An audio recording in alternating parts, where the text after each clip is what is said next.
गांधी विहार की तंग गलियां अक्सर एक शांत, लगातार गूंज के साथ जीवित रहती हैं।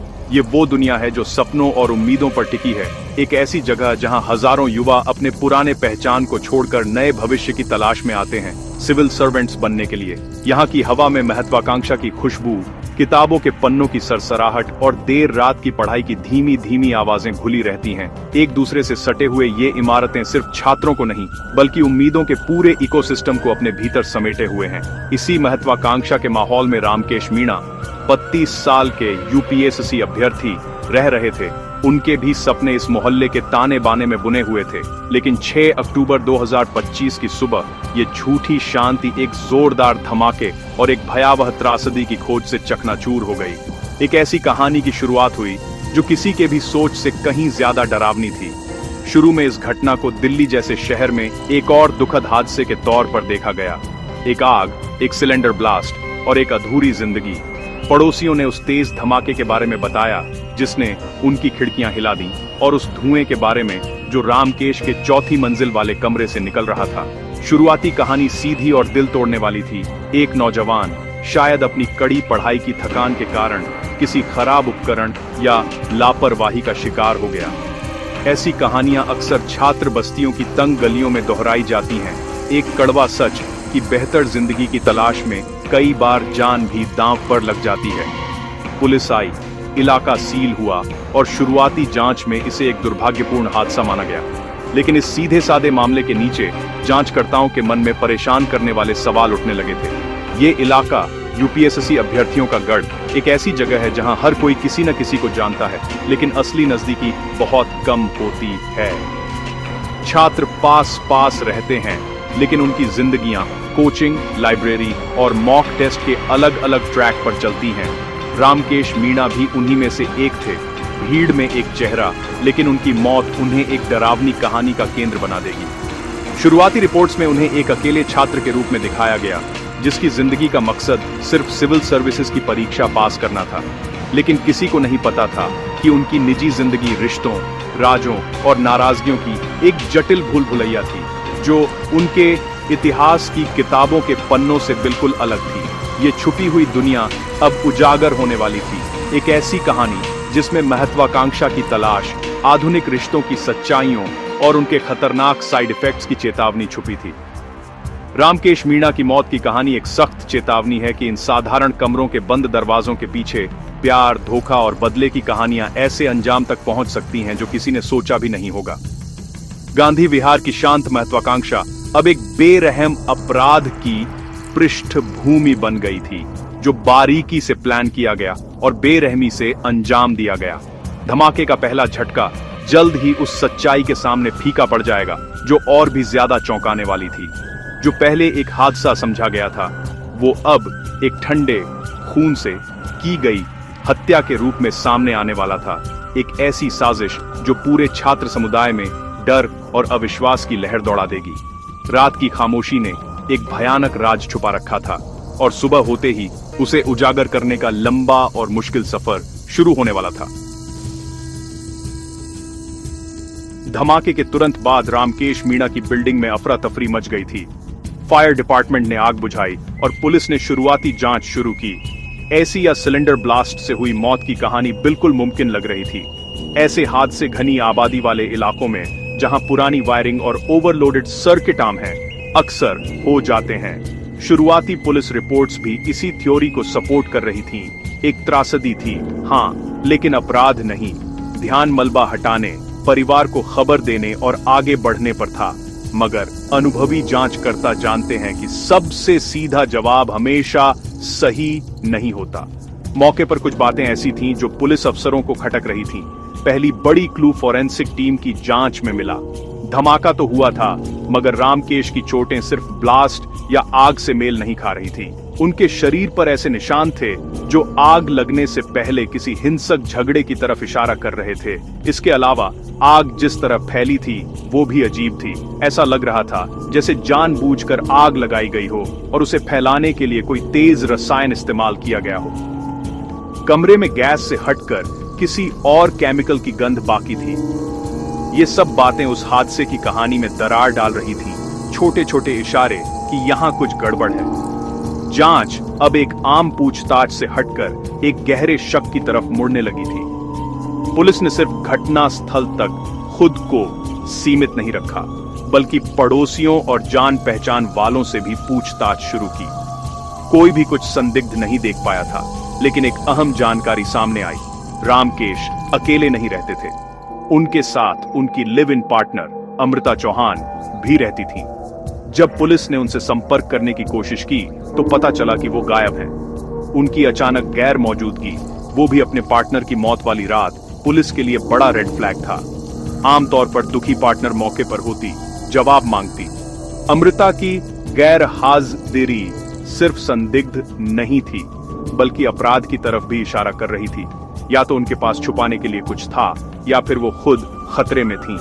अब पुलिस के पास एक पर्सन ऑफ इंटरेस्ट था और मामला हादसे से हटकर हत्या की जांच में बदल गया। इस नए नजरिए ने सब कुछ बदल दिया। पुलिस को अब हर सबूत, हर गवाही को एक मर्डर इन्वेस्टिगेशन की नजर से देखना था। जला हुआ कमरा अब सिर्फ हादसे की जगह नहीं, बल्कि एक छेड़छाड़ किया गया क्राइम सीन था। गायब गर्लफ्रेंड अब सिर्फ एक फुटनोट नहीं, बल्कि इस गहराते रहस्य की मुख्य किरदार बन गई थी। केस की शुरुआती सादगी अब खत्म हो चुकी थी और अब एक जटिल पहेली सामने थी। पुलिस जान गई थी कि अब वो सिर्फ लापरवाही नहीं, बल्कि एक सोची समझी हिंसा से जूझ रही है। गांधी विहार की शांत गलियां अब हत्या की जांच का केंद्र बन चुकी थीं और अमृता चौहान की तलाश पूरी ताकत से शुरू हो गई थी। सच्चाई झूठ और राख की परतों में दबी थी और पुलिस को अब उसे उजागर करना था। आज के दौर में जब हमारी डिजिटल छापें हर वक्त हमारे साथ चलती हैं, अपराध करना और पूरी तरह छुप जाना लगभग नामुमकिन है। रामकेश मीणा की मौत की जांच भी इसी सच्चाई की मिसाल है। जैसे ही पुलिस को शक हुआ कि मामला हादसा नहीं, कुछ और है, उन्होंने दिल्ली की गलियों में लगे अनगिनत सीसीटीवी कैमरों की मदद ली। मुखर्जी नगर थाने की टीम ने रामकेश के घर के आसपास के हर कैमरे की फुटेज इकट्ठा करना और खंगालना शुरू किया। घंटों की रिकॉर्डिंग देखी गई ताकि रात के सन्नाटे में कोई असामान्य हलचल पकड़ी जा सके। आखिरकार उनकी मेहनत रंग लाई। शहर की डिजिटल आंखों ने वो देख लिया जो इंसानी आंखों से छूट गया था। असली ब्रेक थ्रू उस कैमरे से मिला जो बिल्डिंग की ओर जाने वाली गली पर लगा था। 5 अक्टूबर की रात से 6 अक्टूबर की सुबह के बीच की फुटेज एकदम साफ थी। उसमें एक नहीं बल्कि 3 लोग बिल्डिंग की तरफ बढ़ते दिखे, करीब 1:30 बजे। इनमें एक महिला थी और 2 पुरुष, जिनके चेहरे मास्क से ढके थे। जांचकर्ताओं ने देखा कि ये तीनों बिल्डिंग में घुसे। थोड़ी देर बाद धमाके की खबर से ठीक पहले यही तीनों जल्दी जल्दी बाहर निकलते और अंधेरे में गायब होते नजर आए। सबसे अहम बात, उस महिला की पहचान अमृता चौहान के रूप में हुई, जो रामकेश की लापता लिव इन पार्टनर थीं। वीडियो सबूत बेहद मजबूत थे। अमृता न सिर्फ घटना स्थल पर मौजूद थीं, बल्कि एक भागीदार के रूप में दिखी। अब पुलिस ने डिजिटल दुनिया में और गहराई से जांच शुरू की। इस बार फोकस अमृता के मोबाइल डेटा पर था। कॉल रिकॉर्ड्स और लोकेशन डेटा किसी भी झूठी कहानी की पोल खोल सकते हैं। अमृता की मोबाइल एक्टिविटी की जांच से उनके मूवमेंट्स और बातचीत का पूरा नक्शा बन गया। उनका फोन गांधी विहार में घटना के वक्त एक्टिव था, जो किसी भी बहाने को झूठा साबित कर रहा था। साथ ही कॉल रिकॉर्ड से पता चला कि घटना से पहले के दिनों में 2 खास नंबरों पर बार बार बात हुई थी। ये नंबर 2 लोगों के थे, सुमित कश्यप और संदीप कुमार, दोनों मुरादाबाद, उत्तर प्रदेश से। डिजिटल ट्रेल ने धीरे धीरे साजिश की परतें खोली। सीसीटीवी फुटेज और मोबाइल डेटा ने मिलकर एक मजबूत सबूतों की चेन बना दी। अब न सिर्फ हादसे की थ्योरी टूट गई, बल्कि अपराध में शामिल सभी मुख्य किरदार भी सामने आ गए। फुटेज में उनके आने जाने का वक्त साफ दिखा और मोबाइल डेटा ने उनकी पहचान और साजिश को कंफर्म कर दिया। मास्क पहनने के बावजूद टेक्नोलॉजी से वो छुप नहीं पाए। अमृता का गायब होना बेकार था, जब उनका फोन उनकी लोकेशन बता रहा था। पुलिस के पास अब नाम, चेहरे और टाइमलाइन थी। परफेक्ट क्राइम अब डिजिटल जांच की रोशनी में खुल रहा था। साफ हो गया था कि 21वीं सदी में इंसाफ का रास्ता पिक्सेल्स और डेटा पैकेट्स से होकर गुजरता है। अब अमृता और उनके साथियों की तलाश पक्के सबूतों के साथ शुरू हो चुकी थी।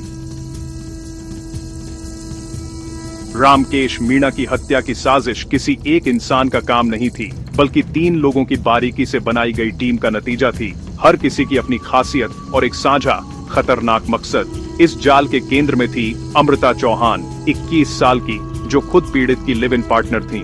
युवा और महत्वाकांक्षी, वो बीएसएससी फॉरेंसिक साइंस की छात्रा थीं, यानी अपराध की सच्चाई उजागर करने की पढ़ाई।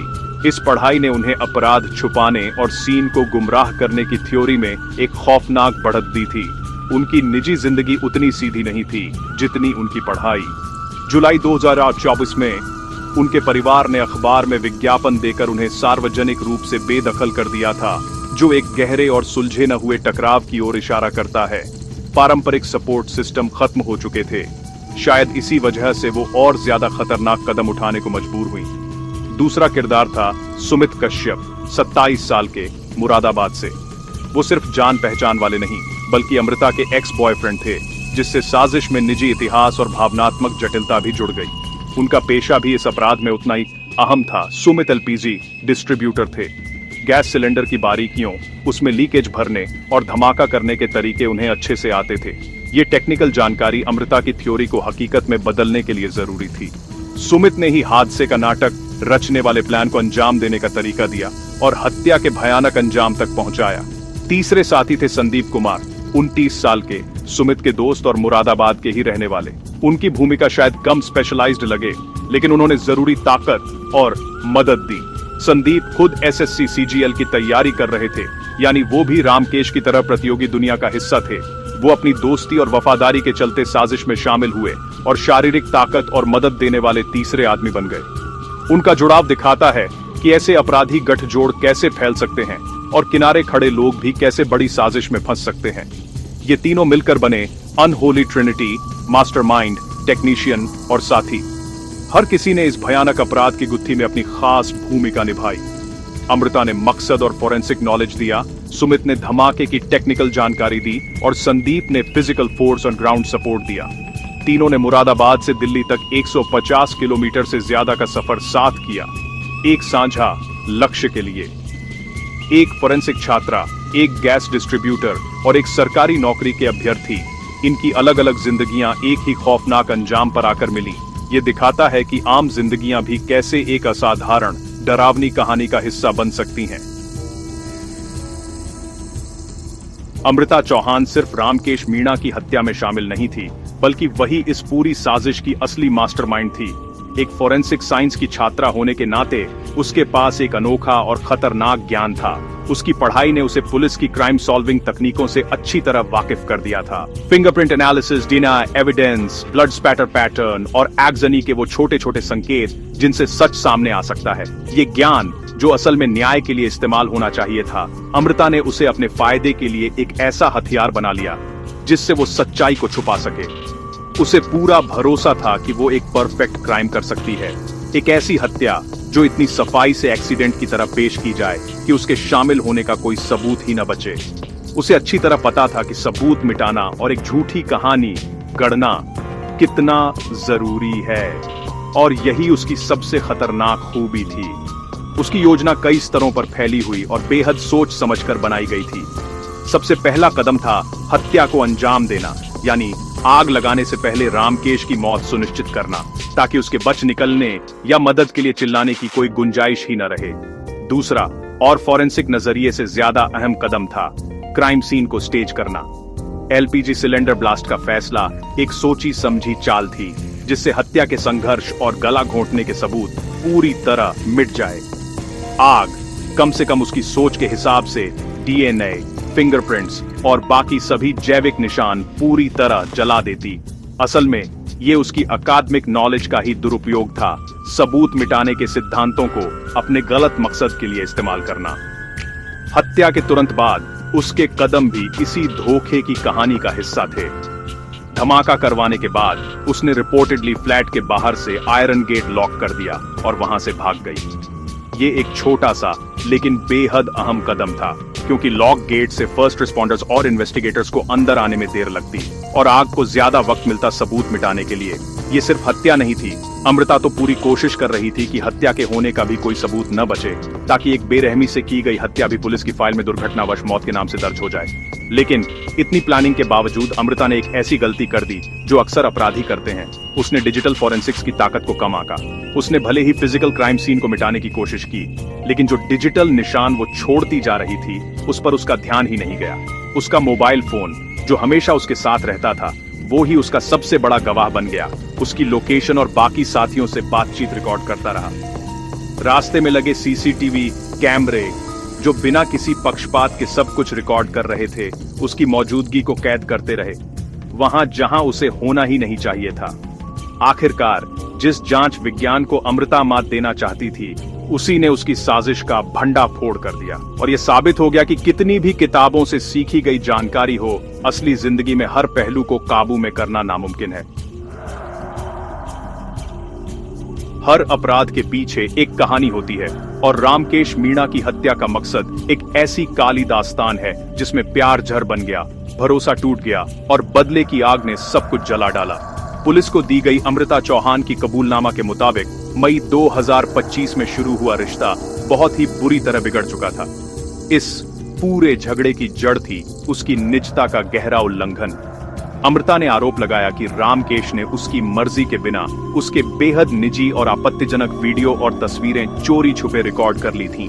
ये विश्वासघात उनके साझा घर को अमृता के लिए एक डरावनी जेल में बदल गया था। वो पल जो भरोसे पर टिके होने चाहिए थे, अब रामकेश के लिए ताकत और नियंत्रण का हथियार बन चुके थे। हालात तब और बिगड़ गए जब अमृता को इन रिकॉर्डिंग्स के बारे में पता चला।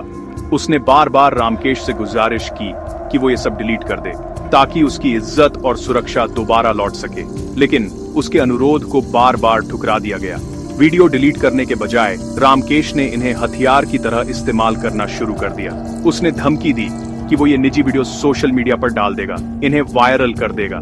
ये धमकी सिर्फ शर्मिंदगी की नहीं थी, बल्कि उसकी पूरी जिंदगी और भविष्य को बर्बाद करने की थी।